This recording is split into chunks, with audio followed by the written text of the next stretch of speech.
Can you talk to us a little bit about your 5-minute rule? Because I think that's important about people's mindset is a part of that healing too, right? And if you don't have that, if you aren't able to stay positive during those times, I feel like it affects your overall well-being and maybe your ability to defeat it. So can you talk a little bit about your 5-minute rule? I think it's important.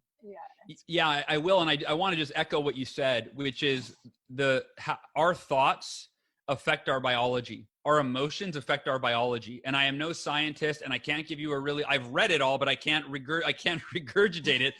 But the mind-body connection, here's my layman's explanation. Our body has roughly 40 trillion cells, and those cells do whatever they're told. And most people, when they get a diagnosis like I did, they live in fear, and then it's a downward spiral into death. If they get a diagnosis like I did when I was told I would never walk again, right? Then they live in fear, and they're like, I'm never going to walk again. I'm never going to walk again. Oh my God, what if I never walk again? And our cells go, well, I guess we're never walking again. Right. And they respond. But when you decide I'm going to walk again, there is no other option. Your cells go, oh, well, I guess we got to get to work because this person is committed to walking again. Hey, I'm going to beat cancer no matter what. There's no other option. I affirmed that every single day. I had affirmations. My miracle morning was for the entire duration of cancer was focused. All of my mental, emotional, spiritual, and physical energy on I'm going to heal no matter what. There's no other option. Yes. And I believe your body responds. And that's why I took my first step so quickly. But the foundation of it is this 5-minute rule. So I'm glad that you brought this up. When the doctors called in my parents and they said, we're concerned with Hal's mental and emotional well-being. Now, this was 2 weeks after my car accident.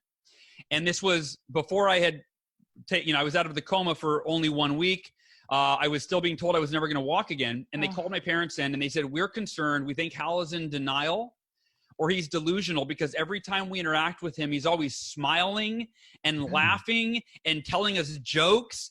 And they go, frankly, that's not normal. That's not normal for a 20-year-old that's being told he's never going to walk again. Like, he should be scared and he should be sad and he should be depressed and he should be angry. So they sent my dad in to talk to me and find out how I was, quote unquote, really feeling. They're like, you got to get to the bottom of it. Hal has to admit the way he's feeling so that we can, our psychologist can work with him and get him through it. And the emotional healing can begin, but he has to face the demons, if you will. And so my dad came in and he expressed the doctor's concerns. He said, Hal, I know you like to be positive, but it's okay to be scared and sad and angry and depressed. You got to feel those emotions. How are you really feeling? And because, my dad at that time, like his eyes are teared up and swollen and he's like, he's scared for his son. And now the doctors just told him that I was in denial and I got to admit my real emotions. And I really went inside when he asked me to admit how I was really feeling. And I go, am I covering up my, emotions? Am I deep down? Am I scared? Am I sad? Am I depressed? Am I angry? And it took about 30 seconds. And I looked at my dad, I looked him in the eye and I said, Dad, I thought you knew me better than that. And I smiled and he said, well, what do you mean? And I said, remember, I live my life by the 5-minute rule that I learned in my Cutco sales training, by the way, from my mentor. Right, yeah. And he said, remind me what the 5-minute rule is again. And I said, the 5-minute rule states that when something goes wrong, in other words, when something happens that upsets you, you give yourself 5 minutes to bitch, moan, complain, cry, feel sorry for yourself, vent, punch a wall, like whatever you got to do, whatever emotions bubble up, feel them fully. Don't deny them. Don't push them down. And he would teach us to literally set our timer on our phone for 5 minutes. Now, this was in the context of sales disappointments, right? Like a customer canceled their order, but I had practiced it for 1.5 years and I practiced it all the time, no matter what happened. If I was in traffic, instead of spending 30 minutes in traffic frustrated, I would set my timer for 5 minutes. I would be angry for 5 minutes. This is bullshit. I need to be at my appointment. I'm late. And then when the timer went off, my mentor always taught me there's 3 very powerful words that you say out loud or to yourself, but I always said them out loud. Yes. Can't change it. Change it. It was an acknowledgement. I can't change it. I can't change what happened 5 minutes ago. So there is no value in wishing that I could. There's no value in resisting reality, in wishing that thing didn't happen, in feeling upset about it, depressed about it, angry about it, stressed about it, frustrated, there's no value. The only intelligent choice is to say, I can't change it. Take a deep breath, smile, and say, look, I'm going to focus on what I can control.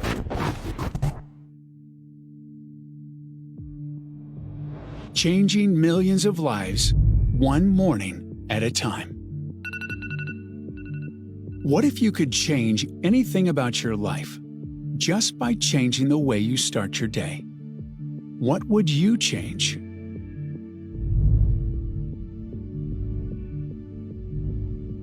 It's easy to blame other people, outside forces, but when we allow our outer world to dictate our inner world, we give away our power, we lose control. And in doing so, we feel stressed and we get depressed and we experience fear and anxiety, and life becomes a struggle. If you look at many of the most productive people in the world, they all had one thing in common. They were early risers. Learn the morning routines of the world's most successful people. My morning routine is everything. You don't think that it's a routine, but hitting the snooze alarm 4 or 5 times a morning is a routine. Great lives are created one great day after another, and those great days start with great mornings. When we have a solid morning routine that works for us, we start the day on our terms. Your morning rituals are the cure to insecurity. That date that I started the Miracle Morning, that was the date that changed everything. Dive deeper into the science behind morning routines. The brain patterns produced when you're imagining a scene are actually the same as when you're seeing that thing. Meditation actually increases different neurotransmitters in our brain. We now know that the more sleep deprived you are, the faster cancer cells multiply. I wish I had more energy to be more chipper, but it's going on 1:13 in the morning. I've had my lung drained 4 times, and I can't figure out what's wrong. I've been diagnosed with acute lymphoblastic leukemia. Can a morning routine save your life?